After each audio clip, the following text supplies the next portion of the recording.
Failed patient care. That's what House Bill 317 is trying to combat. State Representative Michael Echols of Monroe authored the bill to hold hospital owners responsible for mismanagement. And he wants to hear your experiences. Jessica Torricelli reports.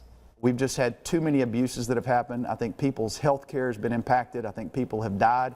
At the hands of Medical Properties Trust, State Representative Michael Echols says the trust let Glenwood Regional Medical Center go into financial crisis and fail patients.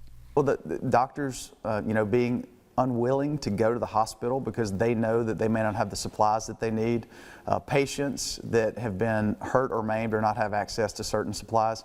Employees there not having their benefits paid while they're being withheld from their check, not to mention, elevators that are broken, facility that's not in the acceptable condition that it needs to be.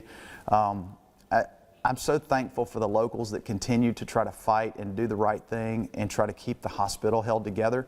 These issues came under fire during hearings into Steward Healthcare's Chapter 11 bankruptcy and management of the hospital.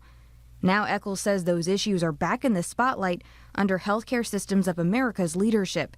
He believes this points the finger squarely on Medical Properties Trust. When you have a corrupt operator and a corrupt owner that will not invest the assets that they had committed to years ago, that's the problem. You'll see the same operating officer and legal officers that were with Steward that are now with the new group. So they're incestuous. To keep these failures from happening again, Echols introduced House Bill 317. It would hold an owner's board personally liable if their facility is in financial distress. The bill also would give the Attorney General power to investigate fraud and take penalties against bad actors. Well, as soon as it's signed into law, then you can look back and see at if the hospital has been, in financial crisis for a number of years. And there are a series of other things within the bill from an accountability measure standpoint. Then at that point, the Attorney General can get involved and use that law to hold their board of directors as a fiduciary responsible, fine them, penalize them, and even ban them from owning other hospital assets in Louisiana. I don't care what they do in other states. I just want them out of my state because we can't hurt my people, my constituents anymore. The bill passed the House and now is going to the Senate. That's where they want input from Northeast Louisiana.